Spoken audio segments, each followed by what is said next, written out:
আউযুবিল্লাহি মিনাশ শাইতানির রাজিম বিসমিল্লাহির রহমানির রহিম। শুরু করতেছি। মহান আল্লাহ বলে লাখো কোটি শুকরিয়া, তিনি অত্যন্ত দয়ালু করুণাময়।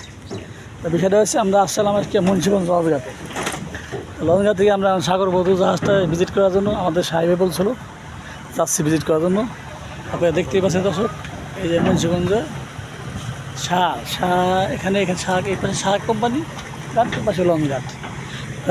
আমাদের সাথে আরও লোক আছে, মুখলেশ ভাই আছে। মুখলেশ ভাই কিছু বলেন, কেমন লাগতেছে এলাকাটা? আসলে বলার ভাষা হারায় ফেলাইছি। একটা মজার দৃশ্য আমার জীবনে দেখি নাই। অনেক জায়গায় বেড়াইছি, কিন্তু এই মুন্সিগঞ্জ লঞ্চঘাটে এসে আসলে অনেক ভালো লাগছে, অনেক সুন্দর, না বলার মতো ভাষা নাই। ভালো লাগছে আর কি। এখন আমরা যাবো কোথায়? এই সাগর বধূ লঞ্চ লঞ্চঘাটে যাবো। ওখানে আমাদের একটা ভিজিট আছে, এটা কাজ শেষ করে আমরা আবার গন্তব্য পাগলা চলে যাবো। ধন্যবাদ। ভালো থাকবেন। আপনি কিছু বলেন, আপনাদের এক বই সাহেব নিয়ে আসছিলাম, মিরাজ সাহেব। আসসালামু আলাইকুম। আজ উনি তো সবসময় কাছে থাকে। আমরা লঞ্চঘাট থেকে ট্রলার যুগে রওনা হলাম সাগরবধূ তিন সাগরবধূ 3 শেখ হাফিজুর রহমানের জাহাজ, যে জাহাজে কাজ করেন আমাদের কোম্পানির চেয়ারম্যান, আমির শিপ বিল্ডার্সের চেয়ারম্যান জনাব মোহাম্মদ আলমুল্লাহ। অত্যন্ত গুণী একজন ব্যক্তি। দর্শক মণ্ডলী, আজ জুমাবাদ আপনাদের কাছে ফরিয়াদ, ওনার জন্য দোয়া করবেন যাতে ওনার শরীর স্বাস্থ্য ভালো থাকে এবং ন্যায় পদ্ধতিতে ভালো কাজ করতে পারে। ওনার ইনকামটা আমার জানা মতে সম্পূর্ণ হালাল, অনেক পরিশ্রম করেন এবং অনেক গুণী ব্যক্তি। একটা সময় সিঙ্গাপুরে কাজবাজ করতেন, এই শিপ তৈরির কাজে নিয়োজিত ছিলেন একটা কন্ট্রাক্টর হিসেবে। এখন বাংলাদেশে এসে অত্যন্ত দক্ষ একজন কন্ট্রাক্টর। আমার দেখা দৃষ্টিতে অনেক সুন্দর শিপ, জাহাজ কিংবা বোট, ট্যুরিস্ট বোট তৈরি করেন। বিশেষ করে ট্যুরিস্ট বোট, এটা তো অসাধারণ। এটা না দেখলে আপনারা বুঝতে পারবেন না যে কত সুন্দরভাবে যে কারো কাজ করে তৈরি করে। ভালো বিজনেস, নদী পথে ট্যুরিস্ট বোট যেমন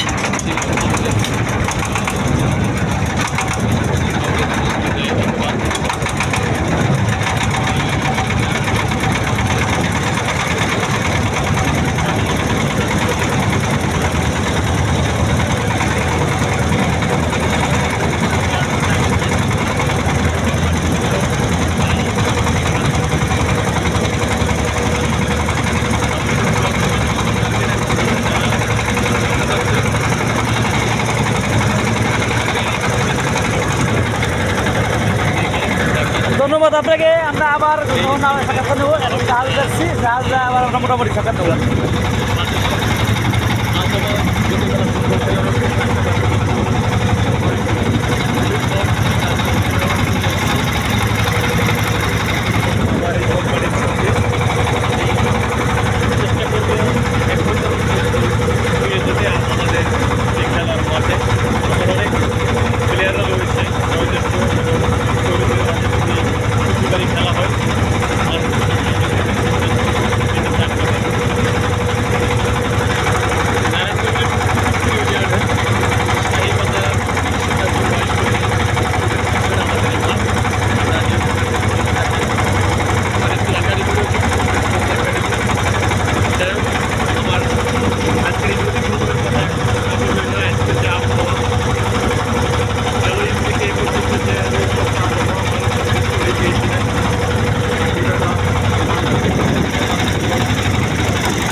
এইসব ভিডিও নিয়ে আমরা জাহাজের কাছে চলে আসি দর্শক। হালাল প্রতিজ্ঞা করতে চান তাহলে মোটামুটি জাহাজের কাছে চলে আসছি, আপনাকে আবার ভিডিও দেবো।